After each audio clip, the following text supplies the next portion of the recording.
Today, we are going to be talking about influencer marketing in the Web3 space. And there's no better person to share their wisdom and expertise in this area other than Ivan Khan, who is a master at marketing with 20 years of marketing experience, created his own agency in 2014 called CrowdCreate, and his agency was named one of the top crypto marketing firms by Forbes, Coin Bureau, and Clutch. Now Ivan is the SVP of Web3 and influencer strategist for Avenue Z Network. Before we dive into things, this is the Web3 Mission Possible podcast. I'm your host, Felix Cao, and I'd like to welcome a leading authority in influencer marketing to the show, Ivan Khan. Great to have you on the show today, Ivan. How are you doing? Good, good. Thanks for having me, Felix. Yeah, absolutely. It's awesome having you here. So let's start off with this, Ivan. So for those who are unfamiliar with the term influencer marketing, how do you describe it to somebody who just came across this marketing term and is interested in further exploring it as part of their overall marketing strategy? Yeah, and so I think it's good to start off with um, the fact that influencer marketing Hmm. has evolved, not just in the Web3 space, but in general. It has been, I think it became brands' top lead generator for everything from user acquisition to, branding. You look at fashion brands. Hmm. They've been doing this forever. You look at movie stars in the past, that was what influencers used to be. But you fast forward to today, and you kind of see that it has changed significantly. So things we talk about today, look at it 3 to 6 months from now, it could have evolved again. So I always want to caveat this by saying this is it's an ever-changing dynamic industry, influencer marketing. Um, but in my opinion, right now, influencer marketing, as many people, as they research online and they look at how brands are using people of influence. Hmm. I would use the word key opinion leader, Yeah. which is KOLs, right? KOL, which is Yeah. something that I think other like in Asia, a lot of them use KOLs, but Hmm. um, they are starting to become like in the sense of where KOL, key opinion leaders, where they are the expert on something. And so when you use an influencer or you do influencer marketing, you're tapping into their expertise. And their expertise could Correct. be maybe they like Web3 gaming. Maybe they like, DeFi. Maybe they like certain protocols. They're an expert on BNB chain. You're tapping into um, their expertise as a key opinion leader. Awesome. I love that definition. Yeah, I love how you tied in, the traditional, how it evolves. And originally it was this influencer, and now it has evolved to, somebody that, let's say, that they go to really get their opinion on exactly what product, services, or specific topics, right? And they become a trusted source for a lot of that information for a lot of people. So, Yeah. as you mentioned, how the space is always evolving. Something that a lot of people talk about, and you had mentioned this as well, is how the influ or the KOL is or like there's different categories of influencer, for example. So it's more stratified. It's not just KOLs that exist in general, but within the KOL world, you have this kind of like stratification of different types of influencers. Could you dive into how that looks like, and also would you be able to provide, some examples of how the let's say the influencer atmosphere is really stratified. Yeah. And I'll tie this back into my original statement about how influencer world has kind of evolved. And I'll specifically hone in on the Web3 space. So Sounds great. let's say 2017, 2018, that was hot. Markets were hot. Hmm. It was, it was a, it was a time of oyster dinners, yacht parties, and influencers at the time was anybody who had the ins on what that next token, what that next airdrop was. It didn't matter if this person was a gamer. It didn't matter if he knew anything about finance or fintech. It was just, hey, he has the inside scoop. He knows his token is going to drop. This is what you do. Yep. And so back then, it was probably a blanket, anybody who had the alpha or the beta, right? Hmm. But today, the industry has matured significantly. And now you see specific sectors in Web3, such as I'll give a very obvious example, gaming, right? Web3 Right. gaming.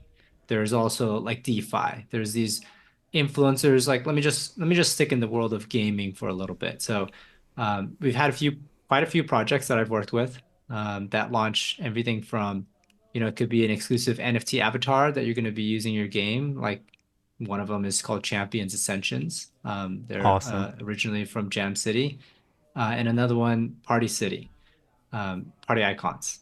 And so they both were doing, either a token or an NFT or one or the other. Hmm. And because they're in a gaming influencer and they're launching it, past that, 2017, 2018 heyday, people, influencers, KOLs have begun to be known by their gaming expertise. They kind of know the gaming world. They know the Web3 gaming space. They know what's coming up.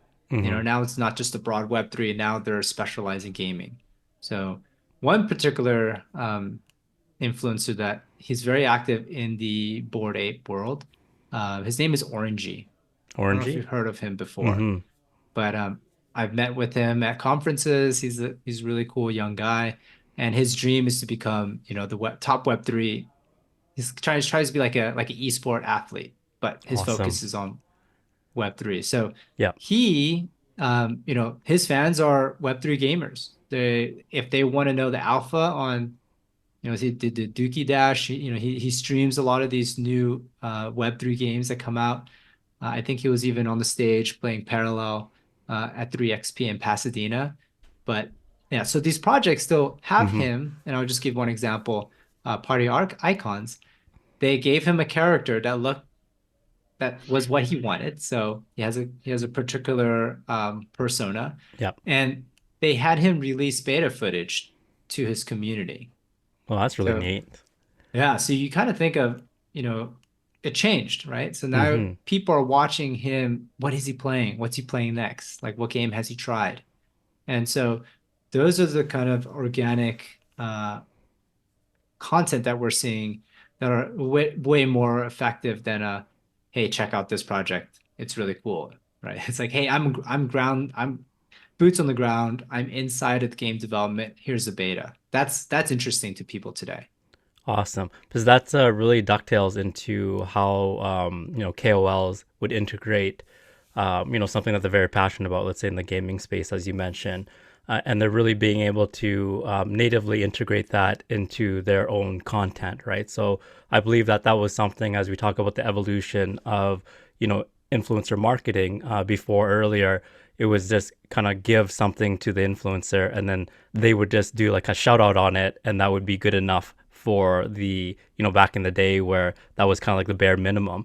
But here what you had explained, this is ties into an example of how KOLs or influencers, they're more able to integrate their the whatever it is that they're passionate about into their actually content, right? So that's something that resonates more with their audience. So can you speak a little bit more on that? That was one example, but are there other type of projects that you have seen where the KOLs have done a fabulous job in terms of integrating let's say a Web3 project into their own content? Yeah, so I can just kind of give you a blanket example.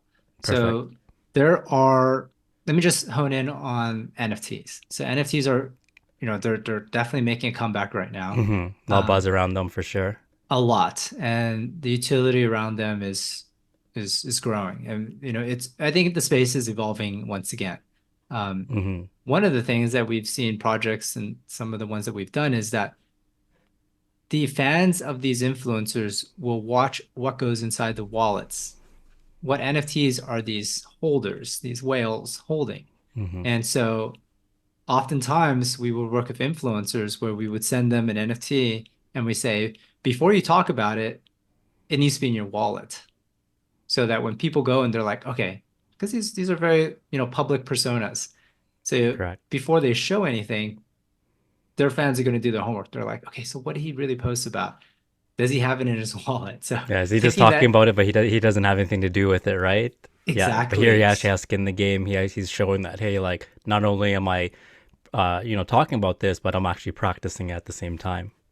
Yeah, that's key because you get a lot of these influencers and there's really nothing wrong with, just being a promotion influencer because there's a plenty of those. Mm-hmm. There's nothing wrong with that. There's a need for those types of influencers. But if you want organic and you want you know, maximum reach Right. with a true audience that's going to come in, you have to think about how to make it organic. Mm-hmm.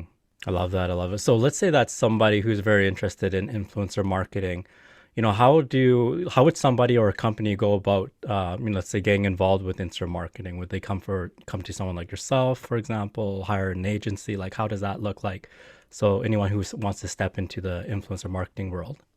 Yeah. So I always like to answer this question by talking about what you can do on your own, Mm-hmm. because I think that the easiest thing to say is, hey, just work with an agency. But the reality is you could do it on your own. Mm-hmm. It's How would that look like if you did it on your own?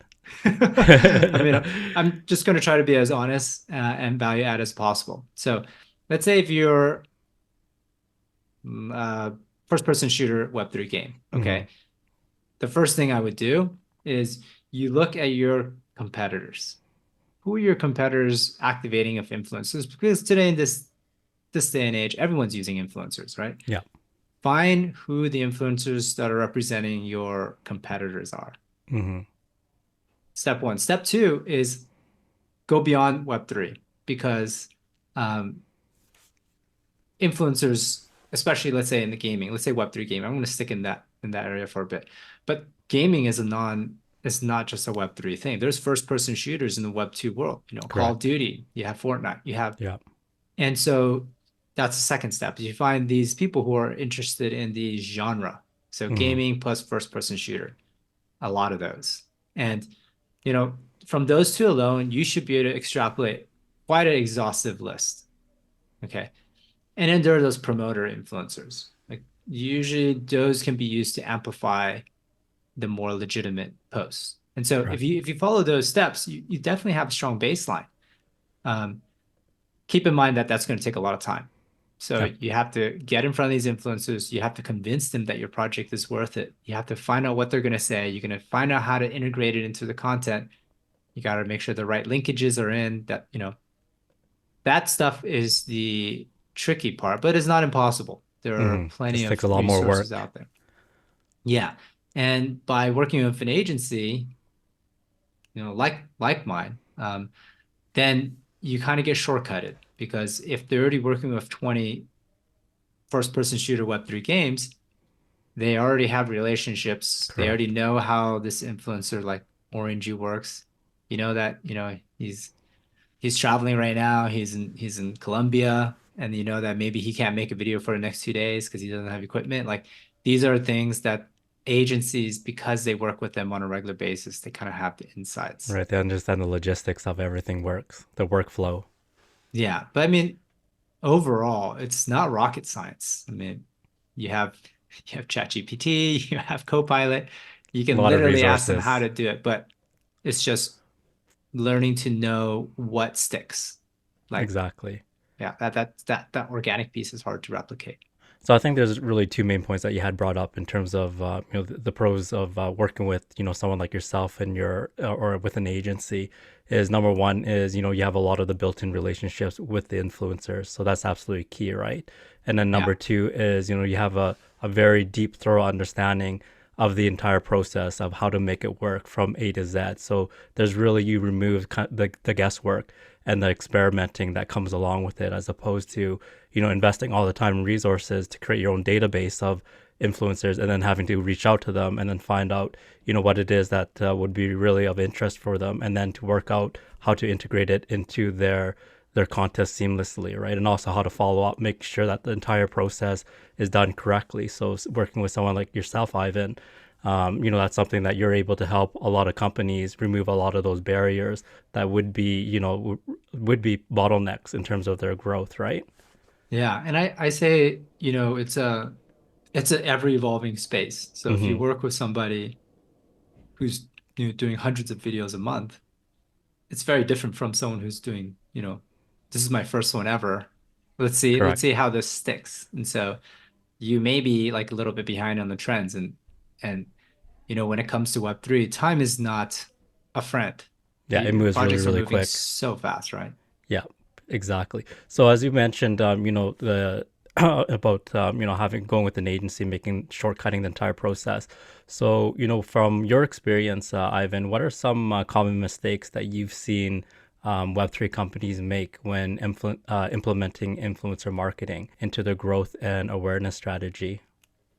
Yeah, I would say the number one mistake I see is you accept and you assume that the followers that you see Hmm. on their account is real Right.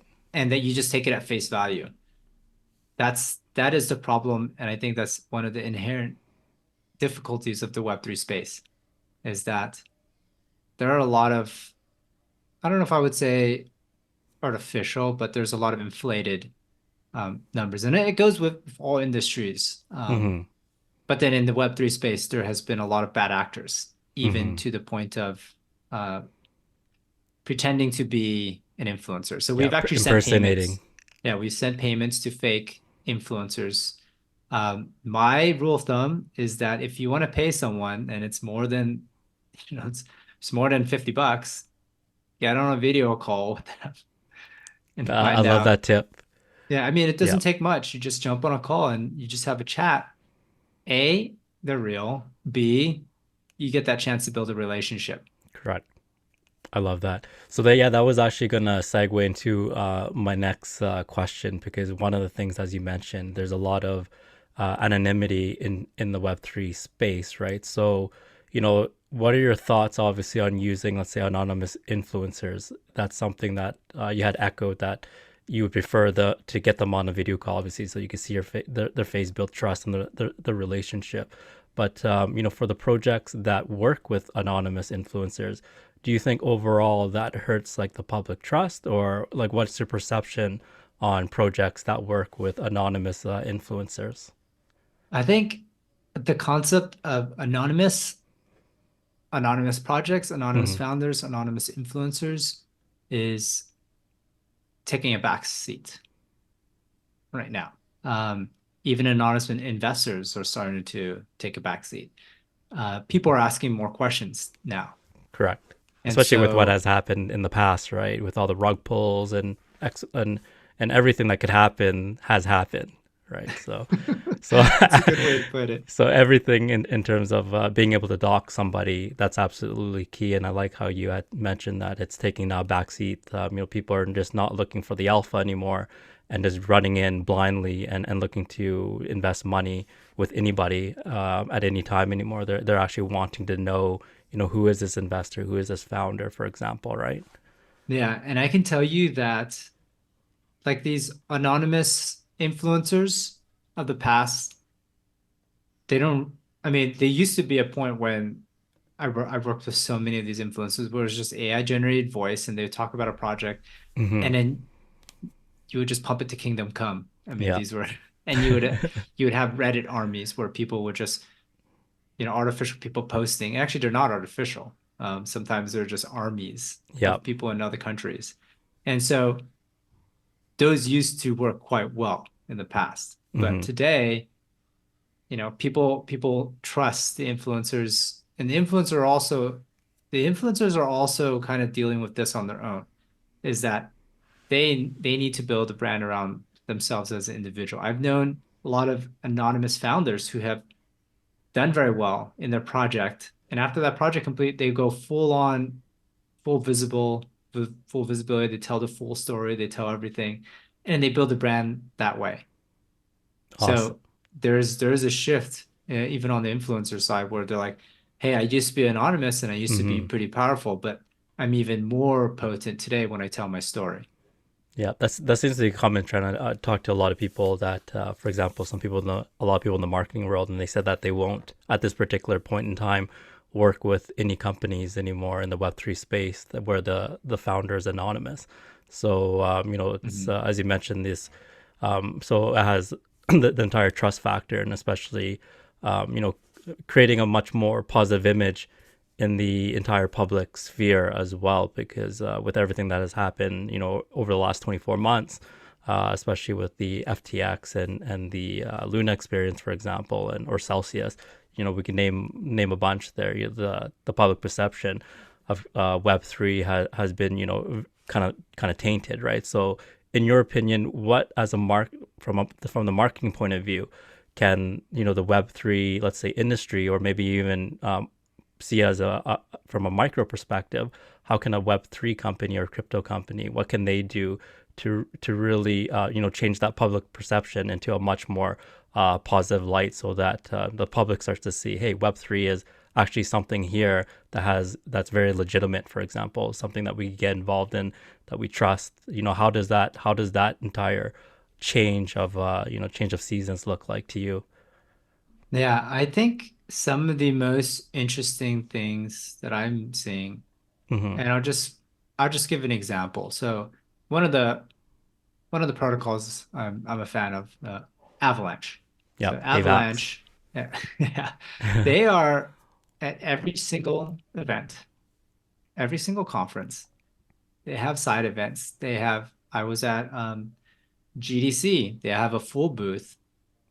They didn't speak a single word about blockchain. I mean, they're That's at interesting. GDC. Yeah, Yeah, no mention of blockchain. I know them very well. Yeah, And so yeah, at the booth, they were talking to gamers. They weren't talking about blockchain at all. They're talking about the games, and they're just visible. The team is visible. hmm, Everyone, they show their faces. They're taking public stages left and right. Um, yeah, you look at all of these protocols that have just gone a lot of visibility and traction.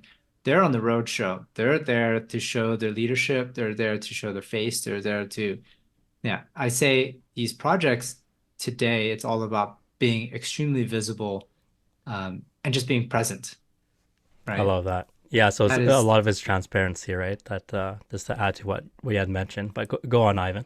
yeah. Like I just want to share, like, like what happened with Celsius, and Alex he was Hmm. very visible. He Yeah, was speaking everywhere.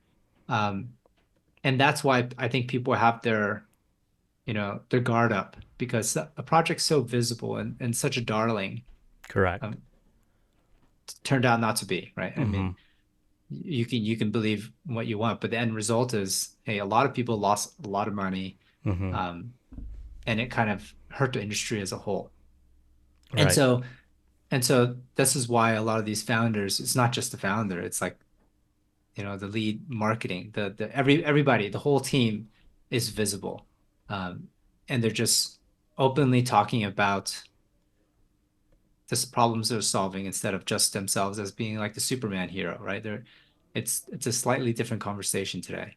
Exactly. Yeah, as you mentioned, it's this because somebody is, let's say, docs invisible, it doesn't remove all risks, right? But what it does is it adds that extra layer of confidence at the same time, as you mentioned, like your example with Avalanche, and they're always out there. The entire team is publicly visible, and that's something that they're able to build relationships with the Web3 community, or even the Web2 community, or the community at large. That's absolutely key. And as you mentioned, one thing that was very peculiar was that they were talking about games without really focusing on the technology side. And I think that's where a lot of that's a huge difference maker, because a lot of people, especially coming from Web 2, they're not too familiar with the technology, and a lot of the terms may scare people away, right? So they're able to talk about from more of a user experience, and how using or playing, let's say, Web3 game with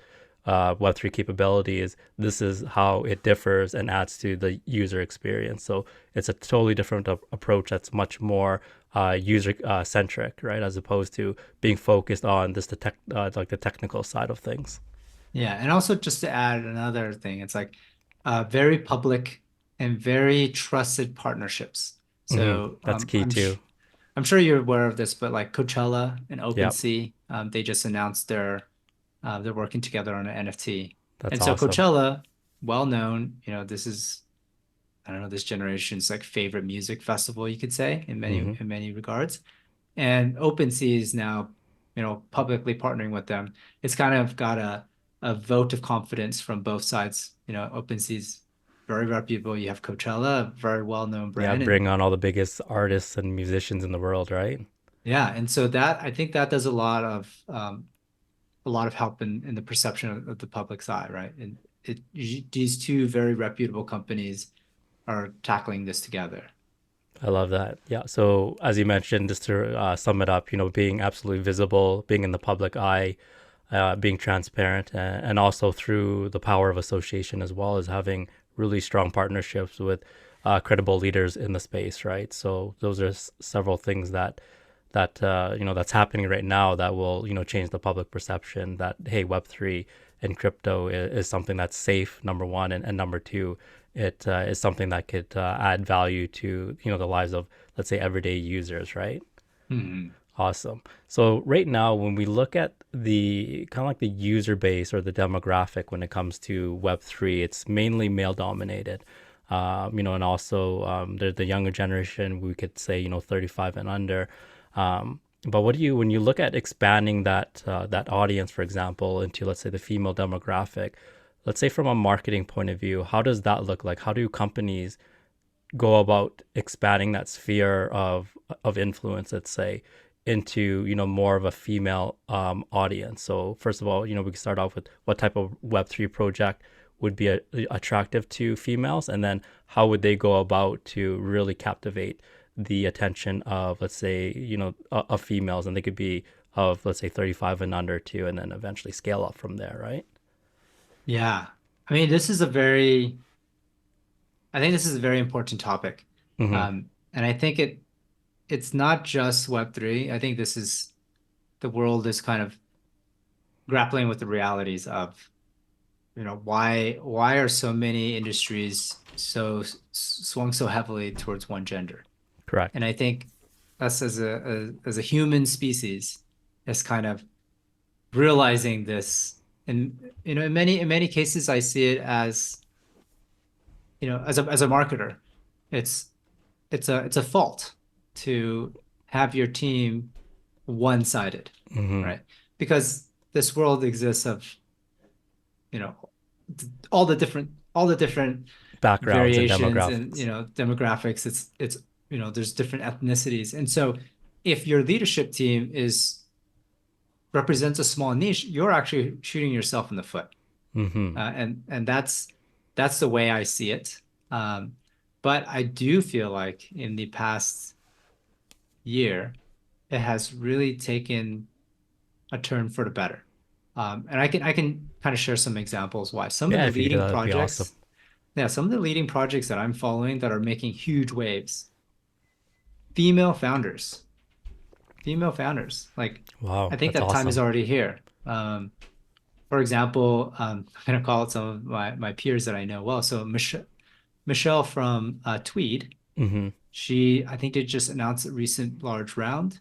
Awesome. She's a founder and awesome technology, by the way. You should check it out. Tweed. And you have Untangled Finance. Manrui is the founder, female. They're bringing institutional grade credit on chain, deep DeFi project. Mm-hmm. Female founder. I think they just announced a large round. Um, just this past week, I was speaking to. She deserves all the credit she gets. She's going to be speaking at NFT NYC. Her name is Teresa. She's 14 years old, Wow, creator 14. of NFTs. Amazing. She's speaking on stage. At 14, I was playing with Legos and in sweatpants. I'm like, Yeah, I why are think you all of us speaking? were in that camp. But yeah, she's doing it. And That's so amazing. one thing that stuck out to me is that for the younger generation, because you kind of brought up two things, the younger generation actually sees Web3 as like it's kind of green field in Mm-hmm. that they have these talents that I don't want to say that the older generation has just become obsolete, but in many ways they have. And she's over here designing these amazing NFTs on her iPad, and she's doing it faster than older generation person could do. And so in many ways, I think the Web3 is giving them kind of this greenfield opportunity for the younger generation to just like tap into. I Um, love that. yeah, and I am seeing kind of this balance of, you know, the types of people, genders Mm-hmm. to, ethnicities. I think in the past 6 months to a year, it's really kind of just evened out. I mean, it can always be better, right? It can Yeah. always be more diverse. But I mean, personally in my network, because I work a lot with projects that are looking for funding, and Hmm. they're getting a lot of funding. Yeah. So yeah, as you mentioned, the space is becoming more homogenized, and then one of the things that you're seeing, or one of the factors that are resulting to that is we're having a greater, if you want, population of female founders, for example, that are coming to the space and creating some really incredible projects, and also with the with the thought leadership, your example with someone who's 14, and while you and I were probably playing Lego at that time, now they're getting ready to speak on stage, and they're already, a key opinion leader, right? So that is a massive shift, very similar to what had happened like the early 2000s, from how we migrated from, the offline to online. And a lot of the people who got really introduced to the online were the younger generations, right? And Mhm. and then they're the ones that kind of looked at, the older generation, the offline, and saw the offline people as kind of obsolete. And now we're kind of seeing that now, this in the digital era. But that's good to see a lot of the, new type of new people coming in, for example, because that brings a lot of creativity into the space, right? Which is how, usually how areas, or new technology especially, evolves and matures, right? So how do you see that actually happening? So obviously you have kind of like the 35 and under, from a diverse backgrounds. They bring all this creative energy, and then and then how do you see that merging with, let's say, with, if you want to call it, the old guard, so to speak, but they have like kind of like the business experience, the wisdom, and so forth. Like how do you see those two elements coming together to really create a much more, inviting and prosperous Web3 future? This is, I mean, I think it's like a philosophical question, and in many ways, I feel like I mean, this is just my opinion. So Yeah, absolutely. This is yeah, this show's all about yeah, opinion, no legal advice, no financial advice, by the yeah. way. We just want to make that clear. But yeah, that's why we brought you on the show, Ivan, so that we could get your insights. Yeah, I'm just starting to see that so the age where you can make a significant impact in the world, Hmm. I believe that that used to be a higher age bracket. You wouldn't reach the financial stability or financial freedom or knowledge until later in life. Hmm. And so you see these fund managers, you see these startup, founders. They're kind of these back in the day. They're just a little bit older. Hmm. And today we have like abundance of knowledge. You have YouTube. I mean, I have like nieces and nephews that are like, building things in Minecraft at ages spectacularly low. And so the accessibility to knowledge and technology, and it's at your fingertips at such a young age that it's kind of just shifting all of this power to a younger age demographic. And so it doesn't just apply to, and there's kind of looking at things from the other side is like you look at who are the uh, VC managers, who are the who's starting these VCs actually. That Yeah, age group is much more getting younger now. Yep. it's getting younger and younger. I mean, I talked to these fund managers, and he's same age as me. They're younger than 40. It used Hmm. to be the older, family office money, that's multi-generation. But Right. some of these younger people, they've made money on their startup. They're still in their 30s, and they want to give back. They want to reinvest. So Hmm. I see this kind of these old guards is it's not that they're still there. It's just the guard is the old guards. The concept and the time frame and their age group is just going lower and lower. Got it. And so with that, their thinking is also more progressive, right? Hmm. And so I think that that is not so much a Web3 only concept. I think I think our society as a whole is kind of evolving. And this younger group, younger, kind of more agile, more knowledgeable than before, with more capital, are now reinvesting into the project that they're more interested in. And that's why it's speeding up innovation faster than ever before, because you have smarter brains creating things, and you have the funders looking at those more than it used to be. Right, because before it'd be kind of like the people who were able to provide the funding, they would be of an older age. And let's say you Yeah. have the younger, kind of like the inventors or the founders, for example, they would come in and bring all the creativity. And sometimes there would be kind of like this gap in between in terms of the understanding of why, like why would this project be needed at all, right? So here, when you kind of have you collapse those time frames, for example, and you have someone who is in their 30s, for example, having relationships with other founders in the same peer group, and the investors are in the same peer group. You're in the same cohort, so you're more likely to understand each other a lot better.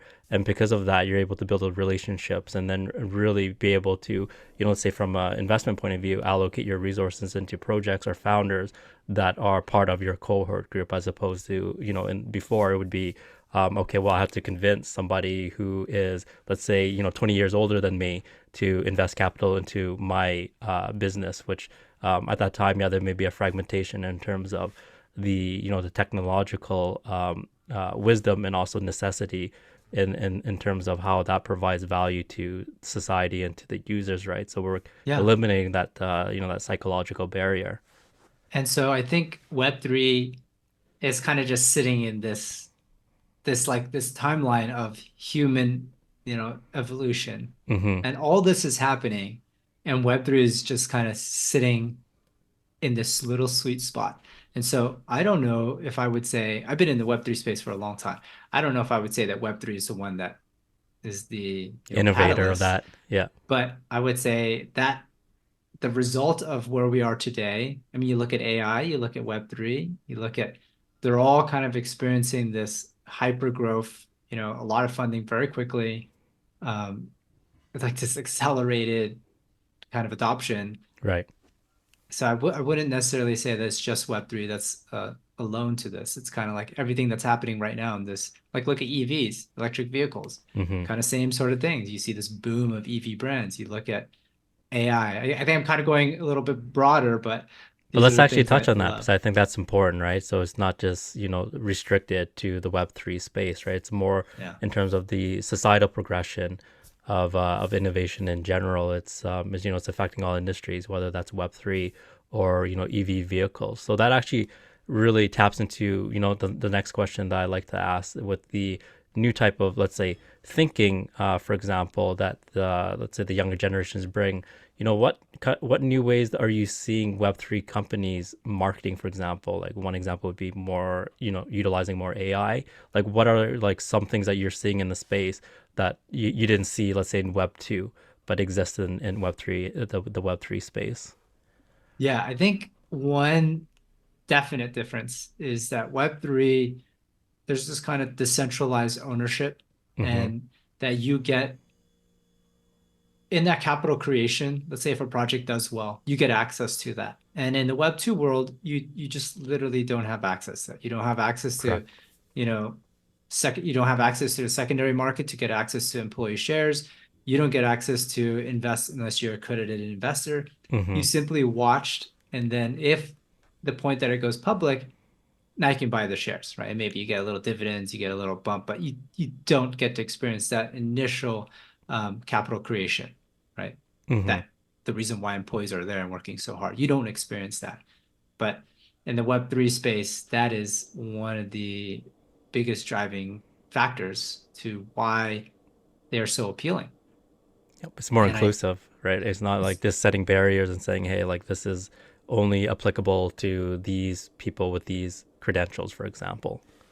yeah, I mean, you could have bought Ethereum at 10 cents. It was there. It was there for Mm-hmm. the buying. You just Or Bitcoin, right? Back in '09, 2010. anything. Yeah. Exactly. And so you didn't have to go through, I mean, these are gray areas, of course, but you didn't have to go through a Charles Schwab investment firm or, like Vanguard. You don't have to go through these to get access to Mm-hmm. these, kind of funds or whatever you might want to think of it as back in the day. They're so speculative, but I think in the projects today, like that are in the Web3 space, and even the Web2 world trying to get into Web3 space, that's inherent benefit that you would get as a Web3 project. And so your community is along for the ride. Mm-hmm. That's never been done before. Yeah, totally agree with you on that in terms of just the accessibility due to the the practice of decentralization has allowed people that in the traditional finance system would not be able to participate in those particular opportunities here. But here we're looking to the decentralization has really flattened a lot of those or removed a lot of those barriers that existed for the everyday person, where now they're able to, let's say, access those opportunities and be able to participate without any type of major restrictions, right? So something like that is absolutely important. So if we kind of look at actually let's actually dive into that, because as we see the space, and this is, I'm just going to shift gears a little bit, kind of outside of Web3, because you had brought that up with the whole decentralization, and then being able to people being able to participate in the opportunities and so forth, and making everything a lot more fair in terms of getting involved in the opportunity for these Web3 projects. So as we see right now, we're seeing a lot of regulations come into play, and this is something that's happening globally. So what are your thoughts in terms of how that the regulations will shape the landscape moving forward, from both, let's say, what types of businesses and projects are affected, and also on the consumer side, like, does that affect now certain people getting involved in projects? Like, how does that look to you, let's say, over the next 2 years, for example? Yeah, I mean, I think this is like, let me just say, like, from the perspective of a United States Mm-hmm. citizen, like we have the SEC. I mean, you have Hester Pierce, who constantly is speaking at these crypto conferences. Mm-hmm. I think governments around the world are trying to catch up, you could say, and they're placing their bets in different places. Mm-hmm. And so, United States, their perspective, they're trying to protect the investor. And Yeah. so they put protections in place, and they try to oversee bad actors, and they try to, you know, stay ahead of the game. And you have the other side, um, like El Salvador, right? I don't know if you saw the news recently, Yeah, but if you don't mind sharing the recent news, the audience well, would like to hear it too. I mean, so with Bitcoin's rise, I mean, we're Mm-hmm. hitting all-time highs. Yeah. There's articles all over the place like El Salvador may become the world's richest country because they They're have more been, Bitcoin, they're more crypto friendly. I think since tw 2021, they've been buying a Bitcoin. I forgot the exact number, but Bitcoin a day or something ridiculous. Yeah, I remember that during the bear market, there was news that they're accumulating a lot of Bitcoin during that time. So it's so funny because the articles are like, and excuse me if I'm not getting it 100% accurate, but I was just reading it earlier. They're like, they may be able to repay all their loans to the IMF, International Wow, Monetary Fund, and money to spare. It's that's like, unbelievable when you think about, like, you're clearing all national debt, right? And then you will have some extra on top of that. yeah, like you think about like society, like the evolution of societies in the world, like it takes, some of these countries completely go bankrupt because they can't repay Hmm. their debts. And now this gamble on Bitcoin is now they're going to become one of the richest. So I feel like Within a decade, just think governments, about how they just turned the corner they, by and, taking the chance on Bitcoin. and so like I think it's kind of broadening the opportunity. And I Hmm. think governments, I mean, this is a hard place for governments to be because technology is moving so fast. They're trying to protect their citizens. How do you put in the right, rails? How do you put in the right, Right. restrictions, but also give them enough access? So I don't think I think the countries themselves with regulation are also trying to figure it out. And you have Hmm. multiple sides of the equation. Like I think Japan just made it so that small companies can invest into these tokens now. So Wow, that's a breakthrough for sure. every Hmm. every country is kind of reckoning with what is happening.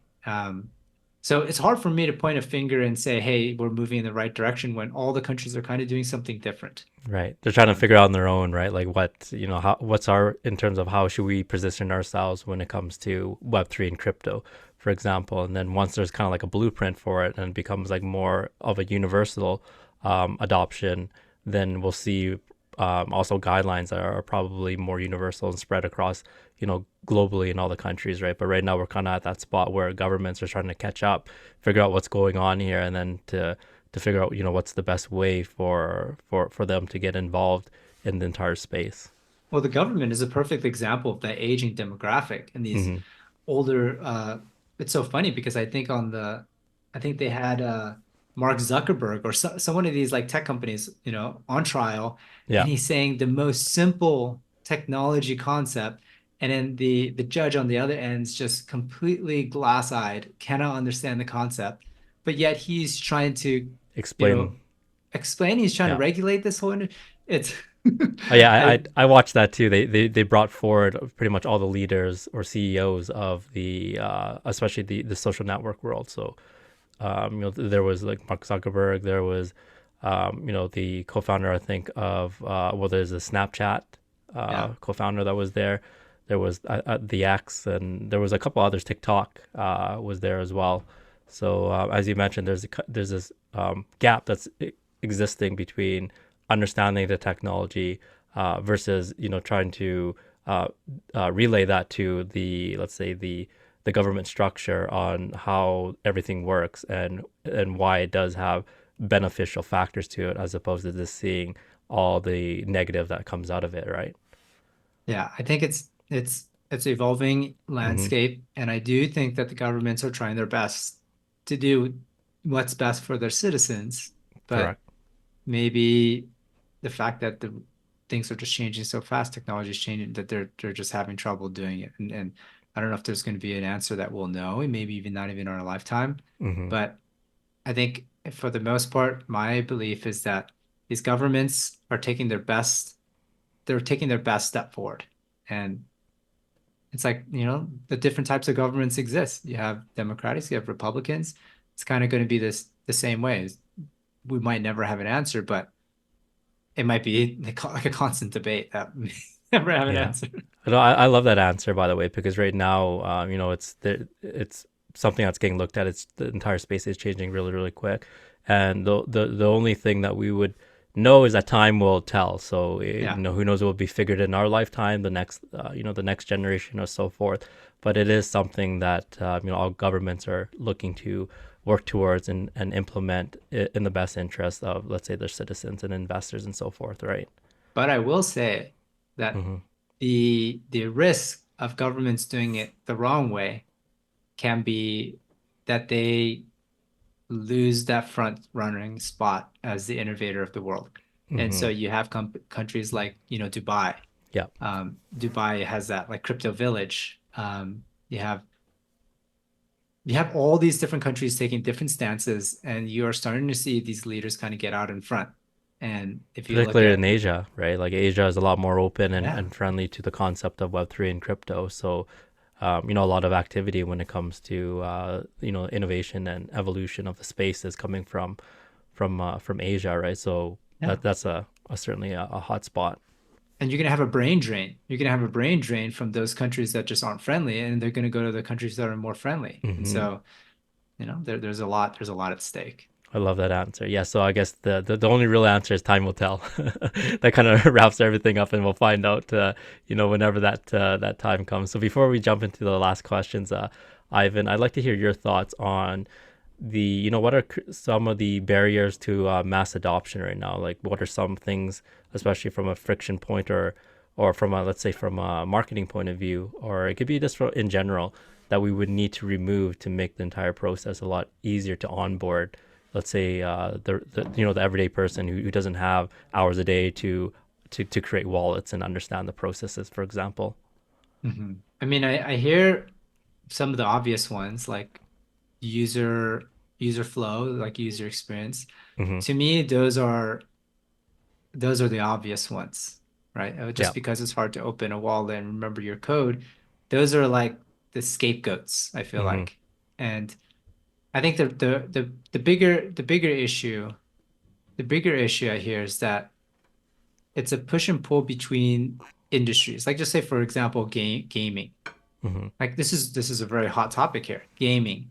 Yeah. Gaming gamers, AAA gamers, they in many ways, I'm generalizing here, they frown upon a lot of Web3 things.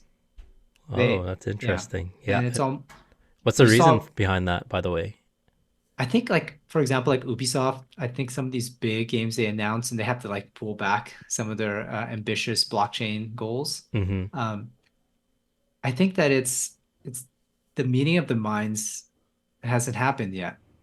And in some cases, they see one encroaching on the other. Like, I'm sure this is going to happen to DeFi and TradFi, like these traditional finance companies.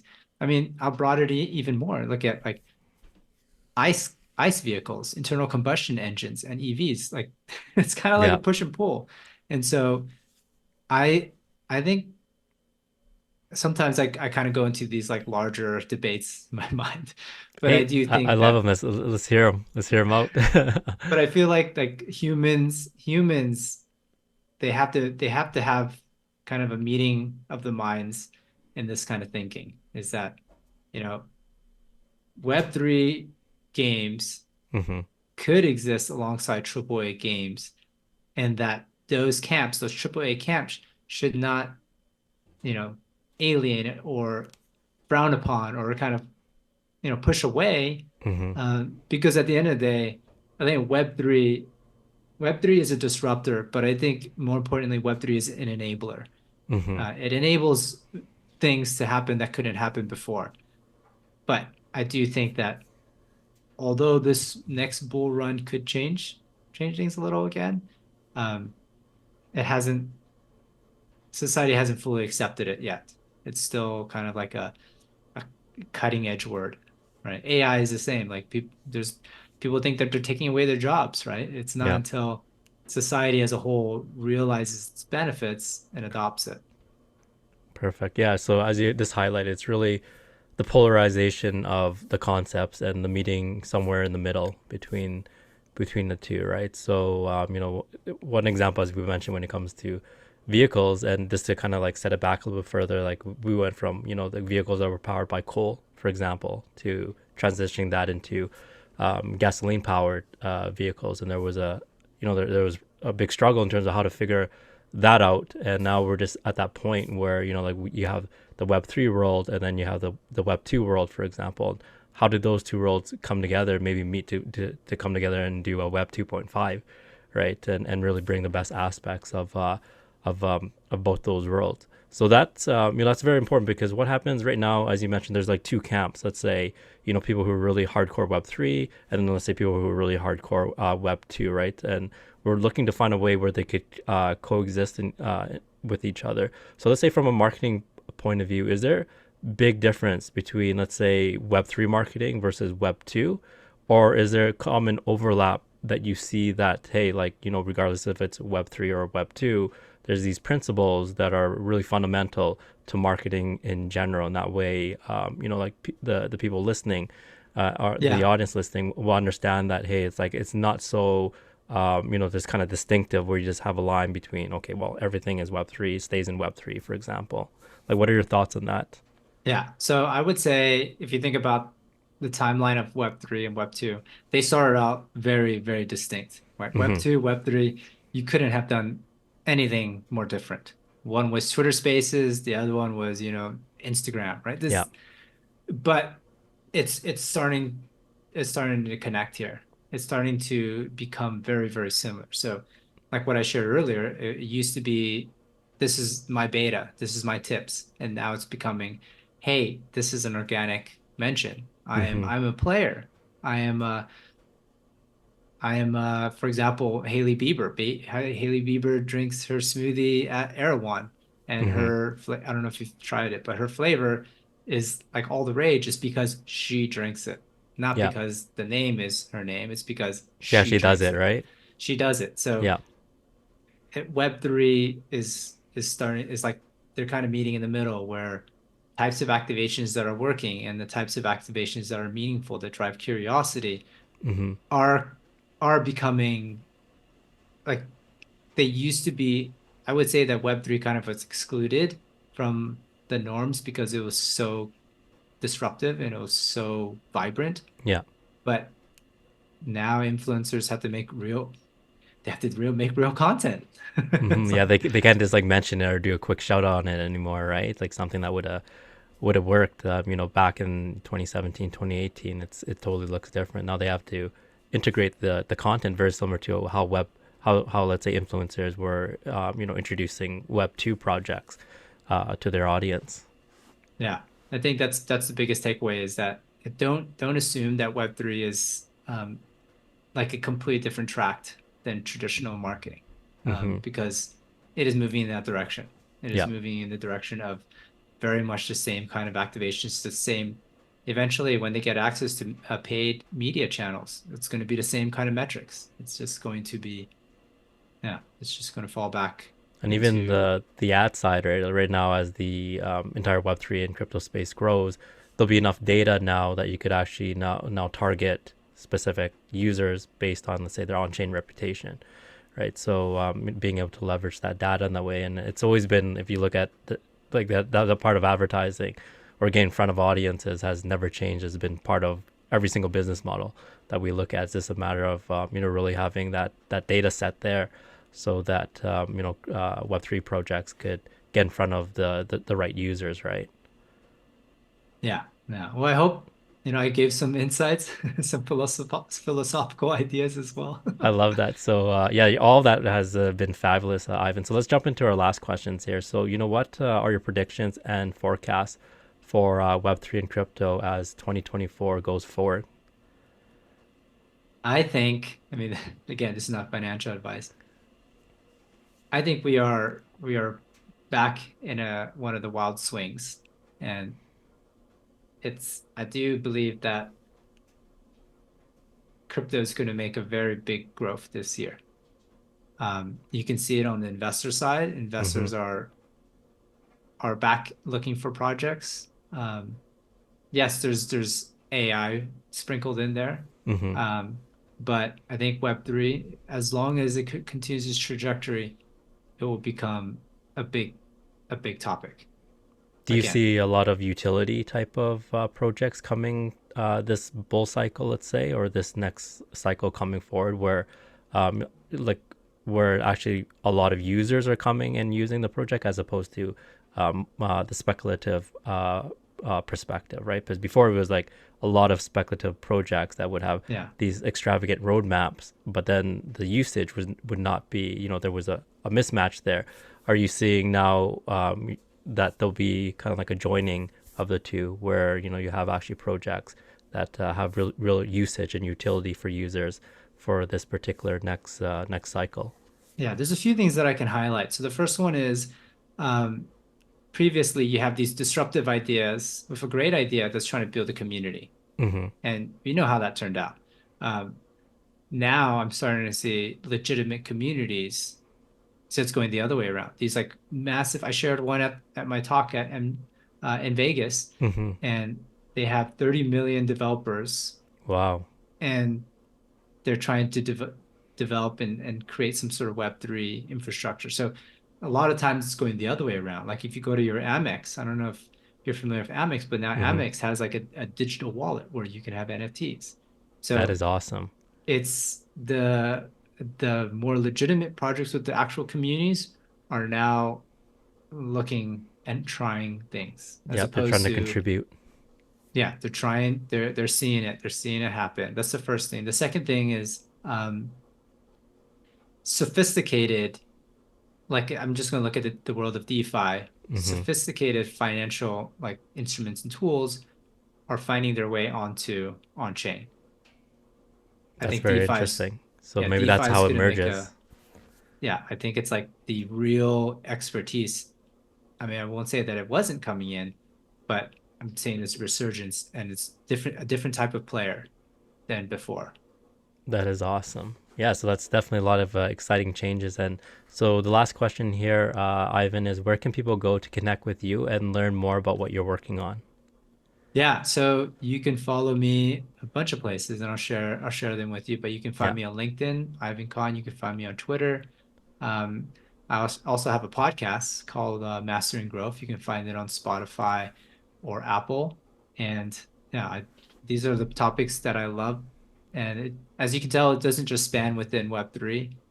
My next one is about IKEA and one of their big shifts that they've done to find growth. So yeah, these are things that I'm passionate about. That's awesome. So we'll drop all the links below that you could connect with Ivan. So, Ivan, thank you so much for coming on the podcast and sharing your thoughts and expertise on influencer marketing and how it can move the needle in many cases for Web3 and crypto companies, especially at a time where the number of Web3 companies are getting released every day in masses, right? So every project right now is looking for the edge to get more users and broader awareness. So make sure to follow Ivan on LinkedIn as well as on his other socials. And as I mentioned, we'll put all the links in the description below. And also, don't forget to smash the like button for this video if you found it helpful. Subscribe to our YouTube channel and make sure to turn on that notification bell to see more Web3 experts on the podcast as we release new episodes moving forward. And with that, we'll see you in the next one. Thank you, Felix. It was so good to be on the show. It was awesome having you here, Ivan. I look forward to bringing you on to a second episode in the future.